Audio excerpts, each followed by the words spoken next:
Salut à tous, le journal du foot de ce vendredi 29 janvier. Les infos et rumeurs du mercato, les propos de Mauricio Pochettino sont très largement repris en France comme en Espagne. Le coach du PSG a accordé une interview au journal Marca dans laquelle il a lâché quelques déclarations croustillantes. D'abord sur Sergio Ramos avec un appel du pied non dissimulé qui ne devrait pas plaire aux dirigeants merengues. L'entraîneur parisien considère que l'international espagnol pourrait se plaire dans la capitale française. Nous verrons dans les prochains mois. Ici, Ramos trouverait un grand club avec toujours l'obsession de gagner. Le PSG est l'un des meilleurs clubs au monde, a souligné Pochettino. La tendance du départ du Real est confirmée par l'émission El Chiringuito, en cause notamment la volonté du joueur d'écouter les offres venues de l'extérieur et son refus de baisser son salaire de 10%. Pochettino s'est montré moins entreprenant concernant Lionel Messi.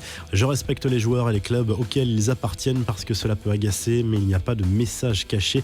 Ce qui est dit peut parfois être mal interprété. Je suis content des joueurs que j'ai, a répondu le coach du PSG au sujet de l'Argentin.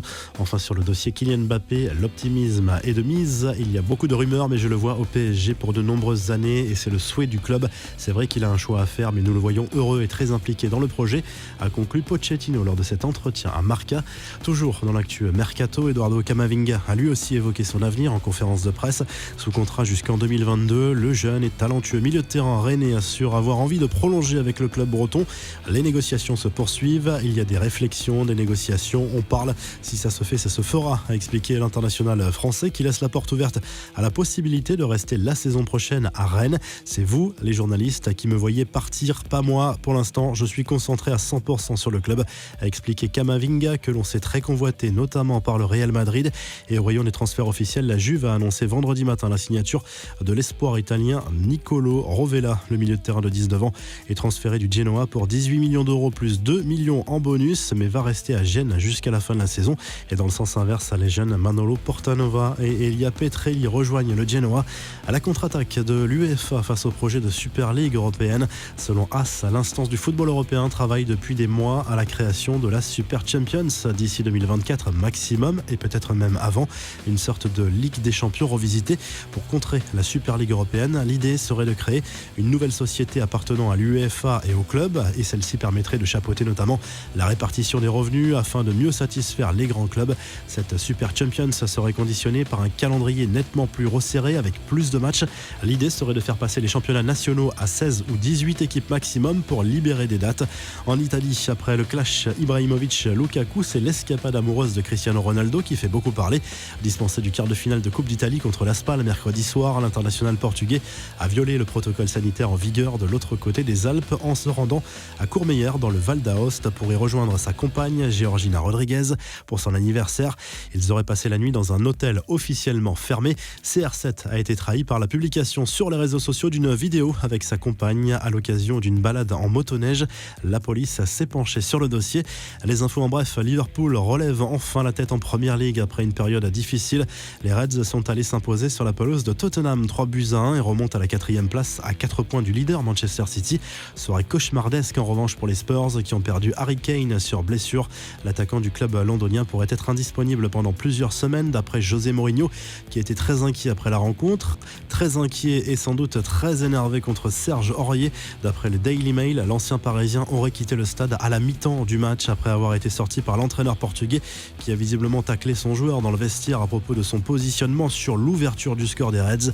Et si Bernard Tapie avait vendu la mèche concernant la future vente potentielle de l'OM, c'est une petite phrase de l'ancien président olympien dans une vidéo qui a retenu l'attention des fans marseillais. C'est vrai qu'en ce moment, avec l'OM, on a un peu de difficultés, mais j'ai un petit son qui me dit que ça va bientôt changer, a lâché Tapie dans cette séquence postée sur Twitter. Danilo Pereira a profité d'un entretien accordé à Eleven Sport pour adresser un message à Mauricio Pochettino. Mon poste sera milieu de terrain, utilisé en défense centrale par Thomas Tuchel. L'international portugais a visiblement l'intention de revenir à une certaine normalité avec un entraîneur argentin. Des propos qui rendent encore plus incompréhensible cet acharnement de Tuchel à vouloir faire jouer Danilo en défense centrale. Il y avait eu des fuites ces dernières semaines. Le PSG a dévoilé un 4e maillot pour cette saison 2020-2021. Une tunique très particulière avec du violet et du rose, née d'une collaboration avec la marque Jordan. Une supposée référence à la Voie lactée selon le club parisien. Une nouveauté est à noter sur la tunique avec l'inscription Paris sur l'écusson du club dans une typographie utilisée par la NASA sur ses navettes spatiales. Prix de ce maillot 140 € tout de même. L'OM Une a mis à l'honneur l'Afrique avec 3 maillots spéciaux de son côté. Dans le cadre de son programme OM Africa, l'Olympique de Marseille a dévoilé 3 tuniques lifestyle qui mettent en avant le Maroc, le Sénégal et la Côte d'Ivoire. Enfin, cette triste histoire au Mexique, Rodrigo Cuevas, un attaquant de 3e division, a dû mettre un terme brutalement à sa carrière. Suite à un accident domestique, ce dernier a dû être amputé de la jambe gauche. Il a été électrocuté. La revue de presse en Espagne et les journaux madrilènes consacrent leur une à Mauricio Pochettino. Marca revient très largement sur cet entretien accordé par le coach du PSG avec ses déclarations à la fois sur Mbappé, Messi et Ramos.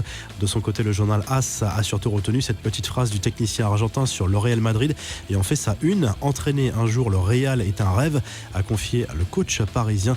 Le journal Sport se penche de son côté sur le rendement actuel de Frenkie de Jong. L'international néerlandais se sent mieux dans le nouveau système de Ronald Koeman et affiche son meilleur visage depuis son arrivée au FC Barcelone en 2019. Et en Italie, la Gazette dello Sport fait sa une sur l'échange potentiel entre Edin Dzeko et Alexis Sanchez. Le Bosnien est tout proche de l'Inter et le buteur chilien devrait lui rejoindre la capitale italienne en cette fin de mercato hivernal.